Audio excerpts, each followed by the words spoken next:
La iglesia somos tú y yo. Toda escritura es inspirada por Dios y útil para enseñar, para reprender, para corregir, para instruir en justicia, a fin de que el hombre de Dios sea perfecto, enteramente instruido para toda buena obra. Bienvenidos, esto es Confra Oyendo. El Señor es digno de ser alabado y exaltado en todo momento, no solo en los tiempos que venimos aquí, sino que lo alabamos y lo exaltamos también con nuestra forma de vivir, con nuestro comportamiento. Hoy vamos a ver una disertación que la he titulado Analogía eclesiástica tomada del matrimonio, donde vamos a ver la comparación que hace el apóstol de el esposo, la esposa, Cristo y la iglesia. Vamos a ir a nuestras Biblias, a Efesios 5, del 25 al 27. Dice la palabra del Señor y por favor nos ponemos sobre nuestros pies. Dice: maridos, amad a vuestras mujeres, así como Cristo ama a la iglesia y se entregó a sí mismo por ella, para santificarla, habiéndola purificada en el lavamiento del agua por la palabra, a fin de presentársela a sí mismo, una iglesia gloriosa, que no tuviese mancha, ni arruga, ni cosa semejante, sino que fuese santa y sin mancha. Dios de los cielos, gracias Padre por estar en medio nuestro. Te hemos alabado, Señor, te hemos glorificado con nuestras canciones, Señor, con alabanza de labios agradecidos. Te hemos alabado y te hemos exaltado a través de los diezmos y las ofrendas, Señor. Ahora queremos, oh Dios, que por favor nos hables a través de tu palabra, que nos edifiques, que nos consueles, que nos exhortes, que podamos salir transformados, Dios. Te pido, Rey de la Gloria, que uses mi vida para compartir este mensaje y que este mensaje siempre haya cabida en nuestras vidas y en nuestros corazones y podamos hacerlo vivencial. Gracias, Espíritu Santo, porque estás en medio nuestro. Úsame para que cada palabra que salga de mis labios sea sazonada con tu Santo Espíritu. Te lo pedimos en el nombre de tu Hijo amado Cristo Jesús. Amén y amén. Hermanos, podemos tomar asiento. Analogía eclesiástica tomada del matrimonio. El apóstol Pablo hace una comparación, como les decía ahora, entre esposo, esposa, Cristo, iglesia. En este caso nosotros somos la novia del Cordero. Y esta comparación es muy pertinente en este tiempo, porque este era un tiempo donde se daba divorcio muy fácil a las mujeres, donde era un contexto donde la mujer prácticamente no tenía derechos, donde la mujer era propiedad del esposo, donde el que tenía derecho a divorciarse era el esposo. Y por eso Pablo toca el tema y le da tanta relevancia. Por eso dice la palabra que él se entregó a sí mismo por ella, para presentarla sin tacha y sin mancha.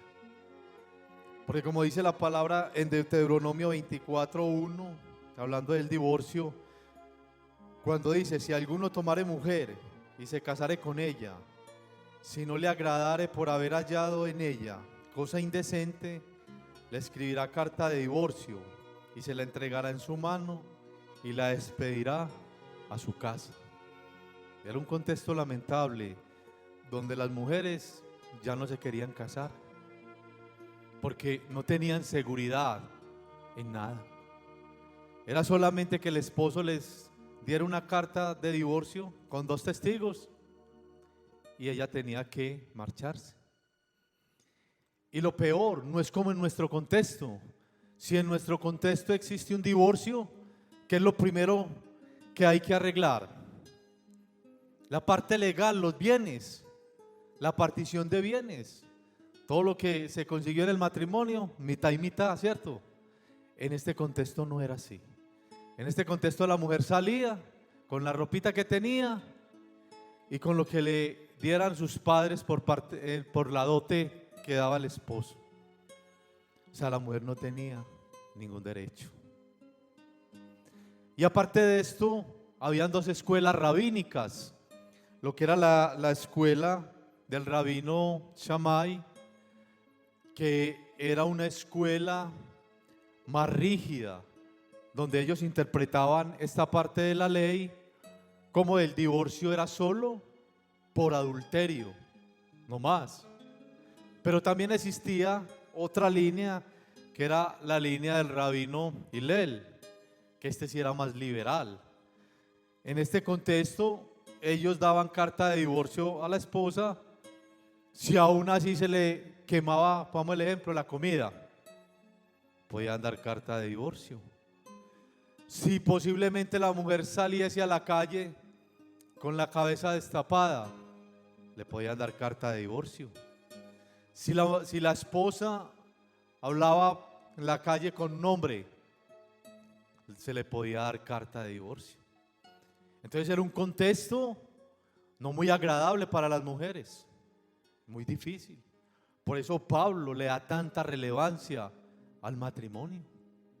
El hombre podía pedir el divorcio, dar una carta con dos testigos. La mujer no lo podía hacer.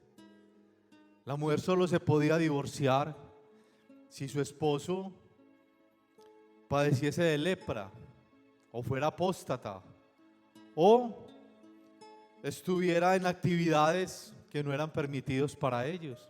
Era la única manera como se podía divorciar una mujer. Es un contexto que las mujeres de hoy en día no lo quisieran, ¿cierto? Para nada. Es complicado, un contexto totalmente machista. Pero nosotros como iglesia, como la novia del Señor, nos tenemos que sujetar a ese contexto.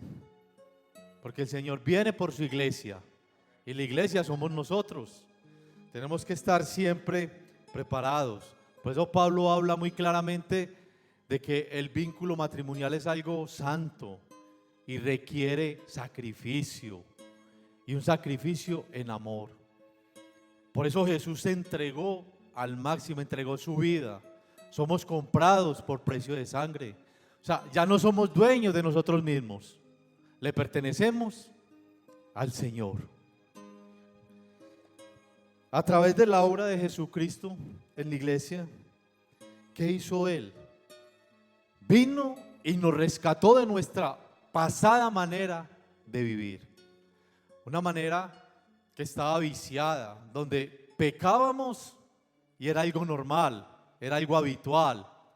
Pero ya Él vino, nos redimió, Él pagó el precio por nosotros, nos justificó. ¿Para qué? Para que ahora la iglesia se mueva diferente, se muevan los principios establecidos por Él, se mueva ahora haciendo la obra del Señor. Una iglesia llamada a ser santa, porque Dios es santo. Eso es lo que nosotros debemos de hacer como redimidos, como comprados por el Señor. O sea, ya no podemos hacer lo que nos place. Cada día tenemos que fortalecernos más en el Señor. Ahora vamos a ver qué implicaciones tiene en nosotros, en el hoy, la comparación de Cristo con la iglesia. Si yo preguntase en este momento quiénes son felizmente casados, posiblemente no todos los casados levantarían la mano, ¿cierto? Pero si yo pregunto quiénes vamos a ser felizmente casados, no hay amenes. Nos vamos a casar, ¿con quién? Con el Señor en un futuro. Entonces tenemos que estar contentos. Posiblemente ahora por ciertas circunstancias no funcionen las cosas, aunque no debiese de ser así entre cristianos. Pero vamos a ir a las bodas del Cordero, donde vamos a ser felizmente casados por la eternidad. Entonces vamos a ver todas estas implicaciones. Vamos a mirar lo que es la iglesia bipolar. y vamos a mirarlo en torno a la parábola de las 10 vírgenes. Vamos a abrir nuestras Biblias en Mateo 25, los primeros 13 versículos. No los voy a leer todos, voy a leer algunos. Dice la palabra del Señor: entonces el reino de los cielos será semejante a 10 vírgenes, que tomando sus lámparas salieron a recibir al esposo. 5 de ellas eran prudentes y 5 insensatas.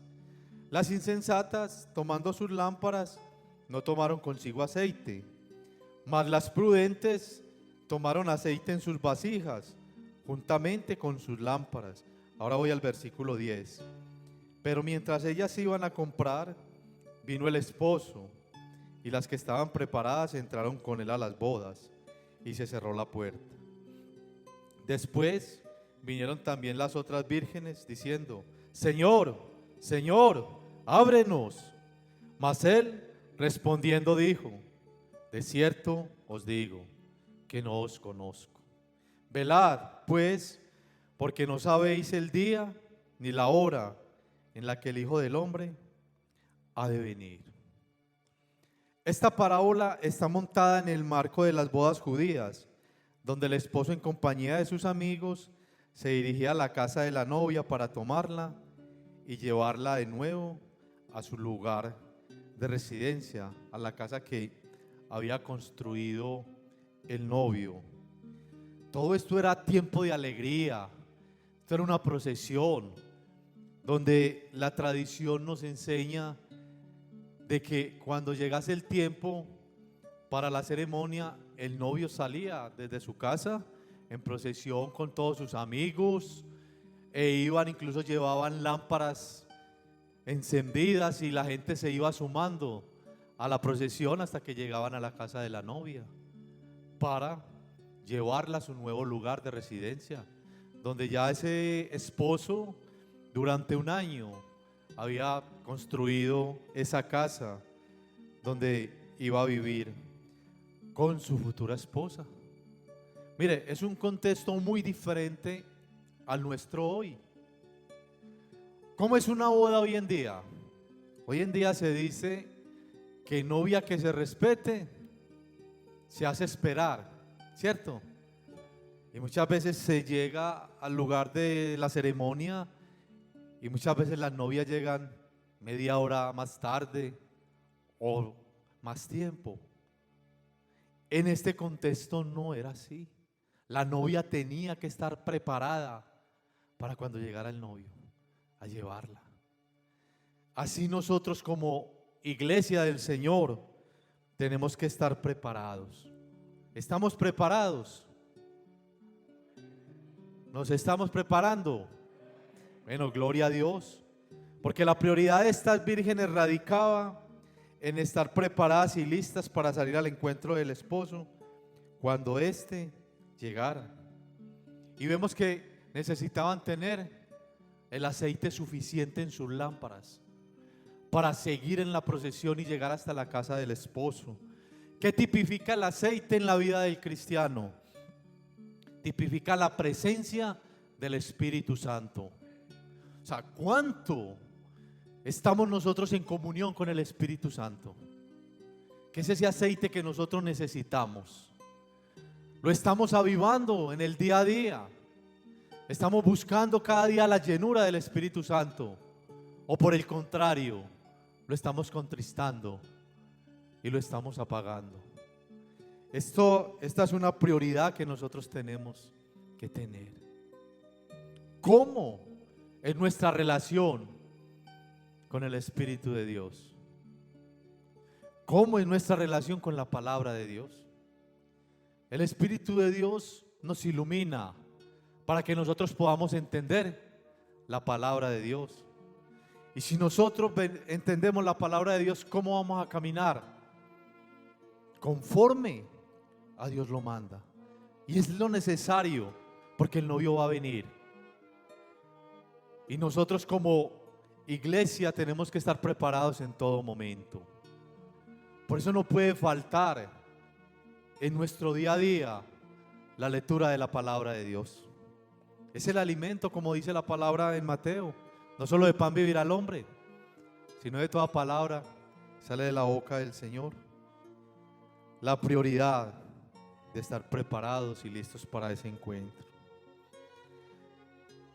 La iglesia, como la novia de Cristo, no puede caer en la actitud negativa de las vírgenes insensatas, que no estaban preparadas y fueron dejadas. Sabemos que con Dios no hay puntos intermedios, o se es frío o se es caliente. Se es diligente o se es negligente. O sea, Él dice en su palabra que al tibio de su boca le vomitará. Y esta palabra en el idioma original, insensato, que es la palabra moros, quiere decir lento, tonto o ignorante. Mire que tiene una connotación muy grande. Si no estamos preparados, somos ignorantes. ¿Por qué? Porque es que Jesús ya hizo todo. Él vino, se entregó, nos rescató. Y ahora a nosotros nos toca es obedecerle, santificarnos para no ser dejados. Cada miembro de la iglesia del Señor es responsable de su condición espiritual. Los insensatos profesan ser cristianos, pero no se preocupan por prepararse adecuadamente para ser aceptados por Cristo, el esposo. ¿Cuánto nos estamos preparando nosotros en el día a día? Muchas veces no nos estamos preparando. Miren, nosotros insistimos mucho desde esta plataforma. Tenemos un instituto bíblico. Ya estamos rondando casi al 5.º año, donde es muy económico, es muy módico el estudio, se aprende mucho y necesitamos irnos preparando en el día a día. Si nosotros no nos preparamos, nosotros no vamos a poder discernir de todas estas doctrinas que están ahora pululando tanto en nuestro entorno. Entonces, claro, todo el que nos hable de la palabra de Dios, muchas veces decimos amén y lo seguimos, porque no discernimos ni sabemos si es una falsa enseñanza o no. Y el apóstol Pablo escribió cómo iban a ser los hombres de los postreros tiempos. Y estamos en medio de todo eso.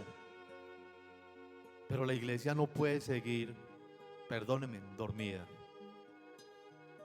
Porque las señales corren en el día a día. Nosotros estamos viendo correr las señales de Mateo 24. Pero la iglesia tiene que despertar, porque el novio va a venir. ¿Y somos fríos o somos calientes? Esta es la primera iglesia, la iglesia bipolar. Vamos a ver la segunda iglesia, la iglesia arrebatada. Vámonos para Primera de Tesalonicenses 4, 16, 17. Dice la palabra del Señor: porque el Señor mismo, con voz de mando, con voz de arcángel y con trompeta de Dios, descenderá del cielo, y los muertos en Cristo resucitarán primero. Luego nosotros, los que vivimos, los que hayamos quedado, seremos arrebatados juntamente con ellos en las nubes para recibir al Señor en el aire. Y así estaremos siempre con el Señor. La verdadera iglesia de Cristo, comprada por su sacrificio, luego de ser moldeada y preparada a través de las dificultades, demostrará su obediencia y sujeción para luego ser arrebatada y no pasar por la tribulación. ¿Queremos ser arrebatados? Amén. Entonces necesitamos estar preparados. Mire, el cristianismo no es algo liviano. ¿O aquí a alguien le ha parecido fácil el cristianismo? El cristianismo no es fácil. ¿Por qué? Porque es que nosotros tenemos que rendirnos ante el Señor. Y es lo que menos al ser humano le gusta. Nuestro orgullo, nuestra soberbia. Muchas veces no se quiere rendir, pero es necesario hacerlo. Mire, tenemos que ser persistentes y esforzarnos en el día a día. Muchas veces llegan situaciones que van a querer que nos apartemos, Muchas veces llegan situaciones donde queremos pelear con Dios y echarle la culpa de lo que está pasando. Y eso ha hecho en muchas personas que se aparten de la fe, muchos que apostaten de la fe, otros que mengüen. Pero nosotros debemos de vivir es en la voluntad de ¿quién? De Dios, no en la nuestra.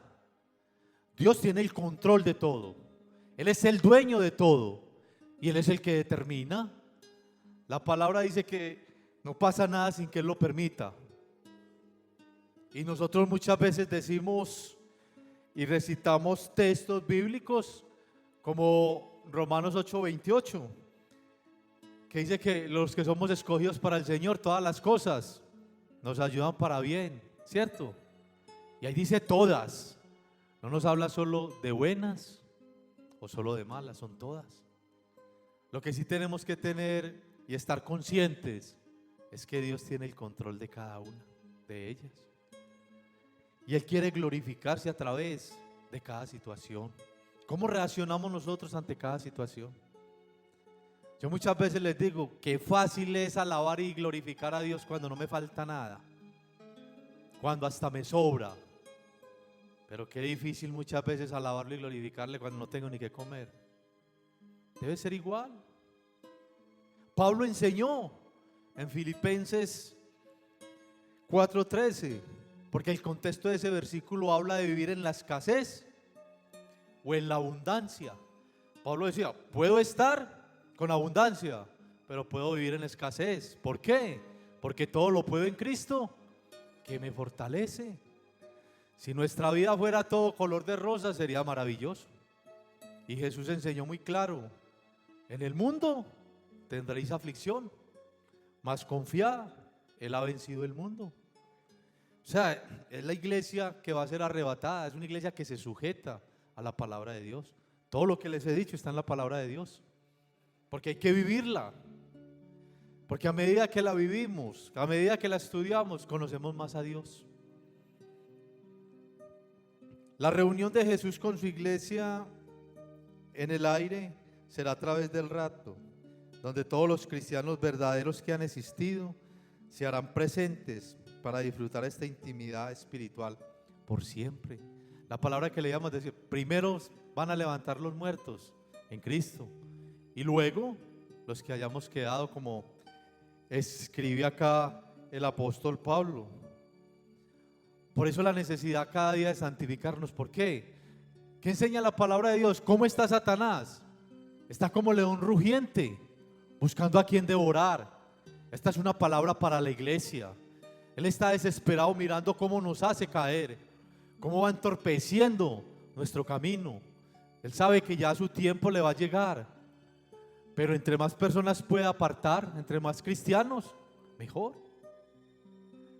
Por eso necesitamos realmente que el Señor venga pronto, porque ¿cuántos están retrocediendo en estos momentos?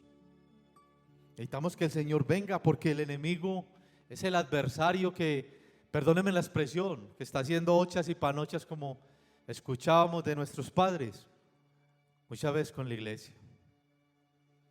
Y lo hace a través de muchas maneras.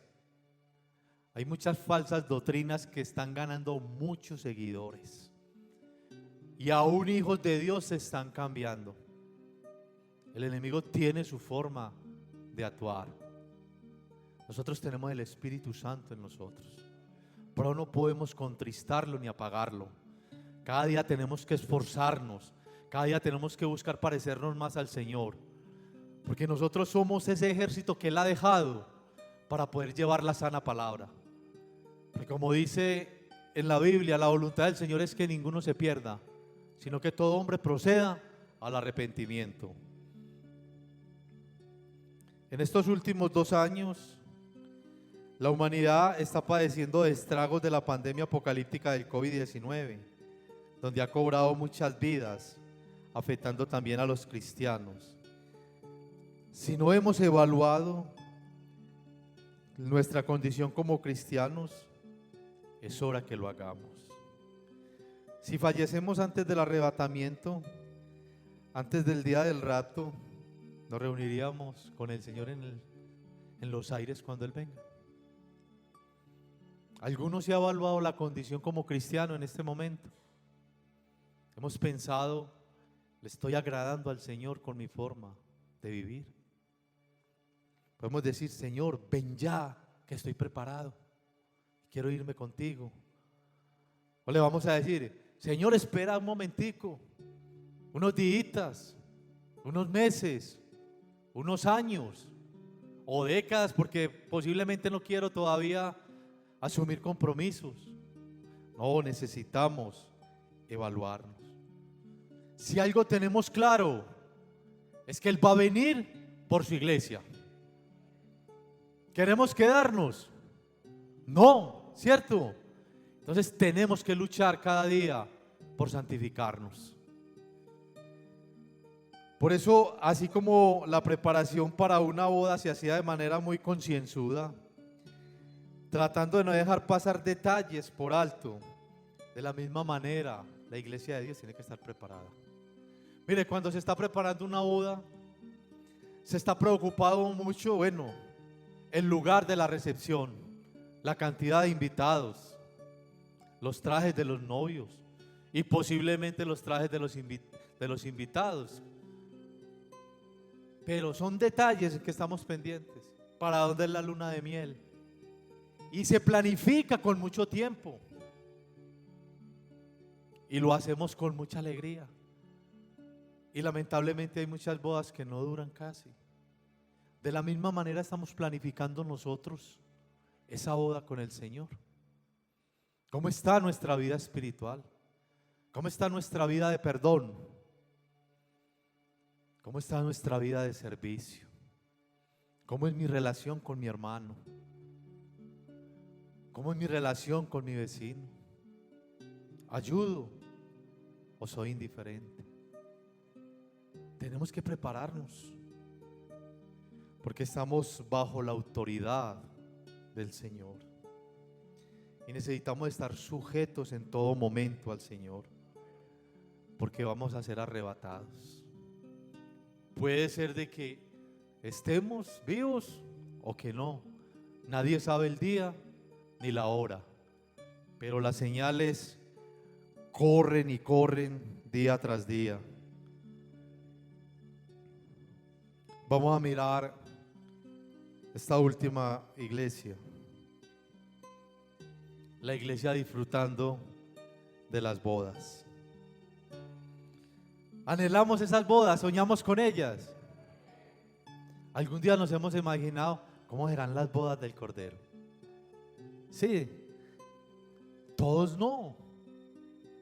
Pregúntele a una novia o a un novio si piensa cómo va a ser su boda. Las mujeres siempre sueñan con su boda. ¿Cómo va a ser? Que estén bien lindas, bien preparadas, que todo salga bien. También nosotros debemos de pensar de que algún día vamos a disfrutar de esas bodas por toda una eternidad. Apocalipsis 19, 6 al 8 dice: y oí como la voz de una gran multitud, como el estruendo de muchas aguas, y como la voz de grandes truenos, que decía: aleluya, porque el Señor nuestro Dios Todopoderoso reina. Gocémonos y alegrémonos y démosle gloria, porque han llegado las bodas del Cordero, y su esposa se ha preparado, y a ella se le ha concedido que se vista de lino fino, limpio y resplandeciente, porque el lino fino es las acciones justas de los santos. Amén. O sea, se ha concedido que nos vistamos de lino fino, pero un lino fino que es a través de ¿qué? De nuestras acciones, de nuestro comportamiento. Porque como iglesia del Señor somos llamados a ser diferentes donde estemos. Por ende, la palabra santo significa separado para un fin específico. Nosotros para honrar y glorificar al Señor. ¿Y cómo le honramos y cómo le glorificamos? Obedeciéndole. Y el Señor dejó todo en su palabra. Acá está todo. El Señor dice, el que me ama es el que guarda mis mandamientos. Él enseña, cielo y tierra pasará, mas su palabra no pasará. Y es un manual de vida maravilloso. Yo no dejaré de insistir cuánto tiempo estamos alimentándonos de la palabra de Dios. Necesitamos un tiempo de calidad con la palabra de Dios. No les voy a decir, lean 3, 4, 5 capítulos en un día, porque hay personas que hacen eso.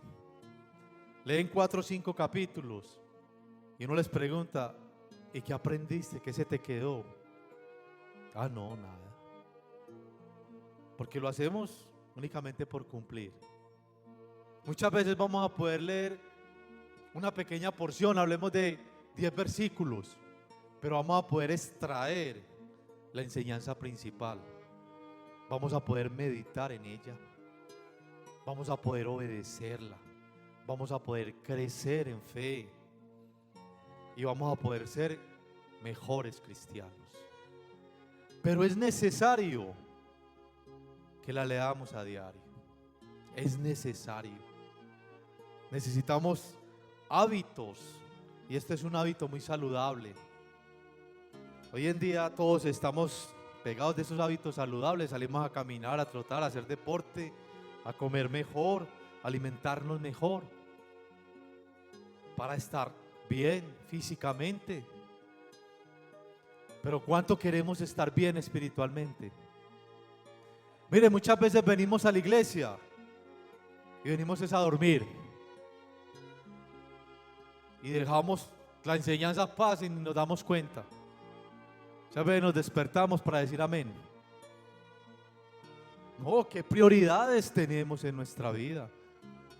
No, y muchas veces no se puede tomar como un regaño, esto es una realidad. Porque es que somos una iglesia escogida y llamada.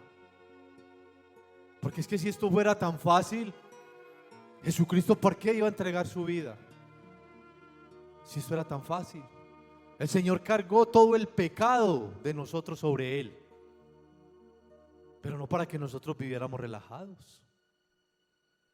Porque vamos a estar en las bodas del Cordero. Somos escogidos, somos elegidos. ¿Sabemos qué es ese privilegio? ¿O no? O sea, vivimos como si no fuésemos a ser arrebatados. Muchas veces no hay diferencia entre el cristiano y el inconverso. No, alegrémonos, porque vamos para las bodas. Mire, a lo largo de toda la Biblia se habla con frecuencia del matrimonio. En el Antiguo Testamento los profetas hablaron de Israel como la esposa de Dios. Y lo vemos a través de Isaías, a través de Oseas. Jeremías también habla de esto. Y en el Nuevo Testamento vemos a la iglesia como la novia y que va a ser la esposa del Cordero, de Jesucristo. Por eso tenemos que estar siempre ahí en la brecha. No es fácil, pero dispongámonos cada día. La preparación de una boda en los tiempos bíblicos constaba de varios aspectos y estos se van a cumplir con la iglesia, que eran el desposorio. ¿Qué era el desposorio?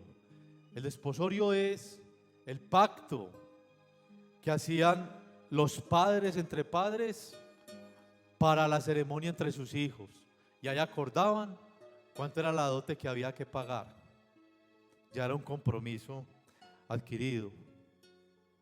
Esto también se cumple con nosotros. ¿Cómo vemos nosotros el desposorio a través de la palabra? Ahora leímos Efesios 5 del 25 al 27, donde Jesús se entregó por su iglesia para santificarla, para presentársela a Él mismo sin mancha y sin tacha. ¿Cuál fue la dote que Él dio? Su vida por la iglesia. Ahí vemos el desposorio. También lo que era la presentación, que era, ahora les habla la procesión, donde iba el novio con sus amigos por la novia a la casa de ella. ¿Dónde vemos esto? El Señor va a venir por su iglesia a arrebatarla. Ahí vemos esa preparación. Y el que esté preparado se irá con Él. Y el que no, se quedará. Mire, desde hace por ahí 20 años o un poco más, estamos habituados a ver películas acerca del arrebatamiento, ¿cierto? Donde uno ve que incluso cristianos se quedan cuando ocurre el arrebatamiento. Y eso es verídico. Porque es que estamos viendo una parábola donde se habla de 10 vírgenes que estaban esperando al novio. Y 5 se quedaron. Y 5 estaban preparadas. Jesús también habla de esta parte en el contexto anterior, en Mateo 24, donde dice: y habrán 2 hombres en el campo, y uno será llevado y otro será dejado. Habrán 2 mujeres trabajando en la cocina, una será llevada y otra será dejada. Nosotros tenemos que luchar por ser ¿qué? Esa iglesia que va a ser llevada. Por eso necesitamos empezarnos a preparar desde ahora. Y las bodas es este punto que estamos viendo, que va a ser en los aires. El Señor viene por nosotros. ¿Y qué pasaba en este contexto? En este contexto ya era el intercambio de votos, era el tiempo de la comida, la consumación del matrimonio, y esta fiesta duraba 3, 7 días o más, de acuerdo a la capacidad económica del novio, que podía durar esto. Y aún, si nosotros leemos en las leyes en Deuteronomio, había algo muy bueno para el hombre que se casara. Dice acá en Deuteronomio 24:5: cuando alguno fuere recién casado, no saldrá a la guerra, ni en ninguna cosa que se le ocupará. Estará libre en su casa por 1 año para alegrar a la mujer que tomó. O sea, esto es escrito en tiempos de guerra, en tiempos de conquista de la tierra prometida. Y aún en medio de tiempos tan difíciles, el hombre que casaba tenía 1 año sabático, no iba a la guerra ni se le ocupaba en otras cosas, para poder disfrutar una luna de miel de 1 año. ¿A quién le gustaría? ¿Por qué tantas risas? No hay ni un amén, no. Un año que de pronto lo dejen sin trabajar y con todo pago. Eso debe ser muy bueno, ¿cierto? O sea, con Dios hay muchos privilegios. Por eso el vestido de lino fino de la novia de Cristo tipifica las acciones justas de los santos. Cuando habla de las acciones justas, esto es un término legal, donde dice: el juez ya vio, examinó y aprobó. O sea, podemos decir, es declarado inocente, puede ir a las bodas. Este es, mis hermanos, toda la disertación del día de hoy. Vamos a concluir. Los cristianos debemos asumir con mucha seriedad y responsabilidad el sacrificio hecho por Jesucristo como pago de la redención de su iglesia, y así evitar la sorpresa de poder quedar marginados el día de las bodas del Cordero. Si no teníamos conciencia, tenemos que tomarla ahora. Sabemos que queremos irnos, no quedarnos marginados, entonces empecemos a ser obedientes. Las pruebas y dificultades ayudan a evidenciar el carácter de Cristo, y este carácter se está formando en nosotros, pero es necesario demostrarlo ¿con qué? Con hechos. No es solo decir yo soy cristiano, muestre que es cristiano. Por eso Él va cada día trabajando en nuestro carácter, y a través de las aflicciones nuestro carácter se pule. El Señor muy claramente dijo: en el mundo tendréis aflicción, mas confiad que Él ha vencido al mundo. La iglesia de Cristo, como la novia elegida, debe vivir gozosa y alegre, porque el matrimonio será por la eternidad, y esto es una oportunidad para testificar del buen nombre de su amado Señor Jesucristo. Mire, vamos a leer estos textos de las bienaventuranzas, Mateo 5, del 10 al 12. Bienaventurados los que padecen persecución por causa de la justicia, porque de ellos es el reino de los cielos. Bienaventurados sois cuando por mi causa os vituperen y os persigan, y digan toda clase de mal contra vosotros mintiendo. Gozaos y alegraos, porque vuestro galardón es grande en los cielos, porque así persiguieron a los profetas que fueron antes que vosotros. Confraternidad La Floresta.